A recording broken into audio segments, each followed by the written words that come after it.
It's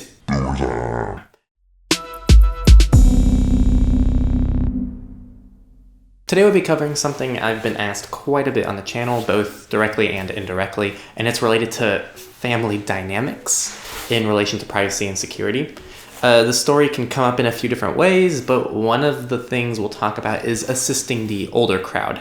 Grandparents, parents, great-grandparents, anyone who's on the older side who doesn't have much technological experience, aka boomers for this video. Helping boomers is important because they are very susceptible to privacy and security concerns online, and they're also one of the least educated, with oftentimes the biggest disadvantage in getting started. So how can you help your boomers in your life? I put together an 8-step program to help both you and your boomer out, with the goal of hopefully making it so they never have to suffer from the consequences of poor security and/or privacy practices. It's important that we need to set a goal for ourselves because dealing with your boomer may be frustrating, and in general, changing your digital habits is frustrating for everyone. So set yourself a clear goal to keep yourself focused and remind yourself why you're doing this. Be understanding and remember that who you're working with may have spent the first 50 years of their life not using any of the technology we have today outside of maybe a TV. So stay positive, keep your head up, or else you're already going to be set to fail before even starting. Security and privacy are going to build on top of basic technological understanding, so it's important to encourage your boomer to learn the basics if they haven't already. There's really no right way to teach this, but you can try things like having them set up DIY projects with Raspberry Pis, having them open a laptop or desktop and explore the guts a little bit, take them on a test tour of a Linux distro, or just make sure they do the steps in this video on their own so they know it's not that difficult and they are just as capable of learning what to do as everyone else is. Most boomers and most casual users on the internet don't like complex technological solutions. They want things to just work. So make sure to remember the convenience line in regards to security and privacy. There's a whole video on Go Incognito about that. For example, most boomers will likely use Chrome, Safari, or Edge, just because they're defaults, or you use Chrome because you use Chrome. Ideally, we'd want them to be using a hardened Firefox, but this is just way too complex of a solution for even the casual user to set up. So the simple solution may be something like moving your boomer from Chrome to Brave, an almost identical browser to the user, which has some basic out-of-the-box hardening with almost no hit to the user's convenience. In fact, it improves it in some ways. The exception to this rule is if you have a savvy boomer who genuinely wants more complexity and a more robust solution for their privacy and security. Then feel free to push limits a bit, but never just start there. Small steps are better than no steps. This is very important since a lot of attacks performed on boomers are social engineering attacks such as phishing emails. You should take the time to not only define different tactics on the internet used to trick users into handing over data, but you should also demonstrate how to do it as well. Download CCleaner and show them what a pup is firsthand. Show them images of phishing emails and tell them what to look out for. Explain to them what the green icon next to the URL means and describe why it's important to check that and the URL itself before logging into services. And explain, please, that the IRS will not call you about missing taxes. Please. The main takeaway is to teach the mentality of finding everything malicious until otherwise proven innocent.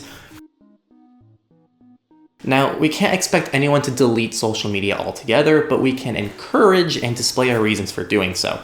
So feel free to start with that and tell them, this is why I deleted my social media. Don't necessarily tell them, this is why you should do it, so delete it because Zuckerberg's terrible, Facebook's terrible, they get hacked every month. That's not gonna work. It just doesn't. Once you explain reasons for why you deleted it and why you're not a fan of the services, then feel free to describe different things they should do to maintain some security and privacy on their social media if they choose to keep it, which they likely will. This list includes things like using a strong password, enabling as many privacy settings as possible, only friending people they know firsthand, limiting personal information shared about themselves and others, not using their real full name, and not using a public profile picture that has their faces in it so that anyone can search them up and find out that's their actual profile. Walk them through all of this. Show them where everything is. Remember that companies purposefully make things difficult to find. So keep that in mind when you're getting frustrated. I've seen many different solutions that boomers use, from similar or same passwords across different sites, to a document with their passwords in plain text, to a cute little cubby with organized index cards labeled for every single service they have a password for. Now, this section will vary largely by situation.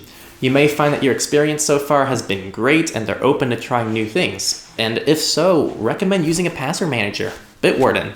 I wouldn't recommend KeePass just because of the additional complexity with databases unless they really want that additional security. If your experience so far has been mixed or they're wary of too much change, then keep their system but make improvements to it.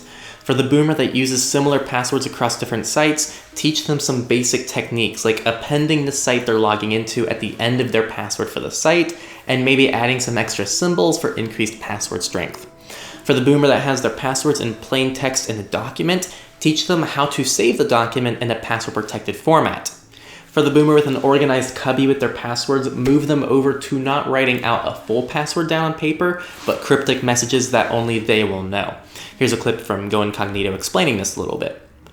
Another option for the written down passwords, if you don't want to update every single index card or whatever system they're using, just have the boomer memorize a password to append to the end of all the index cards they've already made. Lastly, update the router passwords for them if it's still using the default password, and while you're at it, update the firmware for the router. Neither of those things have likely ever been done. Second to last step is configuration, and most of this will need to be done by you or with great assistance by you. I'm not going to go into great detail here, but it's configuring all of their devices to have some improved security and privacy. Going through settings, denying unneeded permissions, removing old programs and apps, updating their software, and enabling automatic updates so they don't need to worry about it. You can also ask to take things up a notch, like utilizing full disk encryption, setting up 2FA for them, or anything else you think is valuable for them to start doing for their security and privacy that's hopefully more or less automatic. The last topic is tricky. It always is, because antiviruses have the potential of improving user security with a huge hit on user privacy. Antiviruses collect and submit user files, OS, and web traffic data to a centralized company, and they aren't necessarily known for handling that data well. For most users watching this video, I'd feel comfortable recommending Windows Defender for Windows and no other antivirus for any other OS. For boomers, though, they are much more susceptible to risks like phishing attempts, websites filled with malware, and other possibly preventable issues from a paid antivirus. This, I'm going to leave up to you for your best judgment. Personally, I'd spend my time educating and making sure they understand risks before I went ahead and installed a paid antivirus, but if you find that it's either hopeless or you still want that additional security just for safe measure, then you can go ahead and set up a paid antivirus. And that, my friends, wraps up the 8 steps to teach your boomer to go from 0 to hero. I really hope this video helps you improve the overall security and privacy of your loved ones, and share your experiences in the comments. Any of them, tips you have, epic fails, funny stories, I'm sure there's gonna be some funny stories, share them all below. If you're interested in learning more about security and privacy yourself, make sure to watch our free Go Incognito series teaching you everything from start to finish. If you got this far, I'm guessing you enjoyed the video, and if you do, don't forget to like the video and subscribe for future content here on the channel.